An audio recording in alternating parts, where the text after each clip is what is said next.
किसान अपनी मांगों को लेकर आंदोलन कर रहे हैं और लगातार उनकी तरफ से मांग की जा रही है कि एमएसपी की जो गारंटी है वो दी जाए। इसके साथ ही साथ आपको बता दें कि वो अन्य मांग भी कर रहे हैं, जैसे मजदूरों का कर्जा माफ़ हो और खेत जो मजदूर हैं उनको पेंशन दी जाए।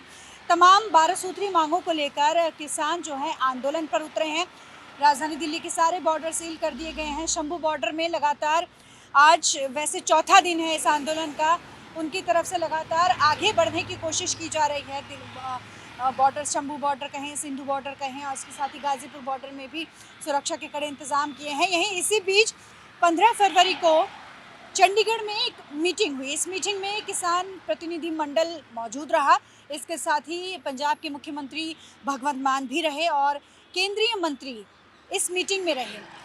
ये मीटिंग इसलिए रखी गई थी कि किसान अपनी मांगों को, जो भी उनकी बातें हैं, वो पटल पर रखे और बातचीत की जाए और इसी बातचीत में कोई हल निकले, लेकिन ऐसा नहीं हुआ।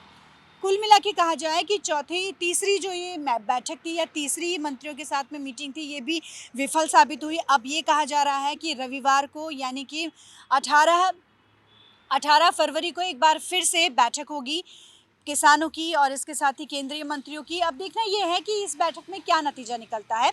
वहीं दूसरी ओर राकेश टिकैत ने ये आह्वान किया भारत बंद का।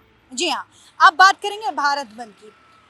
16 फरवरी यानी कि आज पूरा भारत बंद है और यहाँ पर भारत बंद का असर भी काफ़ी देखने को मिल रहा है। आपको बता दें कि अगर बात करें पंजाब की, हरियाणा की, दिल्ली की या अलग अलग जो राज्य हैं जहाँ से किसानों की तरफ से आंदोलन के लिए दिल्ली कूच किया जा रहा है, उनकी बात करें तो यहाँ पर जो आंदोलन है उसको और ज़्यादा तेज़ करने की जो है किसानों की तरफ से फिराक रहेगी। इसके साथ ही ये भी है कि इस आंदोलन का महंगाई पर भी बड़ा असर दिखाई दे रहा है। जहाँ सब्ज़ी महंगी हो रही है, फल महंगे हो रहे हैं और इसके साथ ही अगर ट्रांसपोर्ट की बात की जाए तो ट्रांसपोर्ट पूरी तरीके से ठप है, क्योंकि बॉर्डर पर जो ट्रक्स हैं वो फंसे हुए हैं। कैसे वापस निकले, कैसे, जब तक ट्रांसपोर्ट सही नहीं होगा तब तक कैसे जो व्यवस्थाएँ हैं वो पटरी पर आएंगी।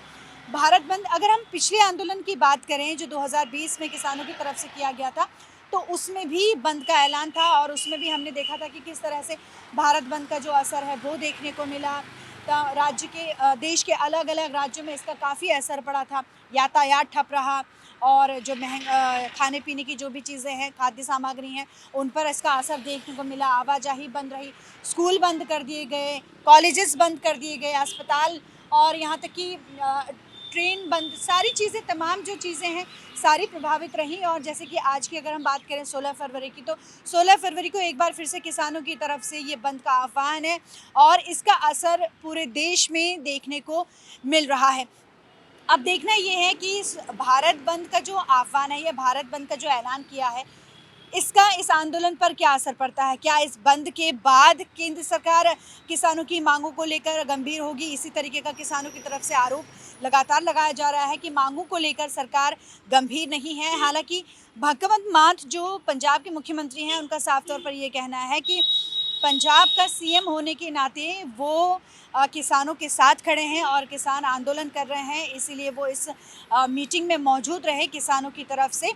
अब ऐसे में देखना ये है कि इस भारत बंद का कितना जो असर है वो इस आंदोलन पर पड़ता है, उनकी मांगों पर पड़ता है। सरकार उनकी मांगों को लेकर इस बंद के बाद कितना संजीदगी दिखाती है, ये आने वाला वक्त बताएगा। कैमरामैन विनोद चौधरी के साथ नीतू गौरकेला, नवोदय टाइम्स, पंजाब केसरी।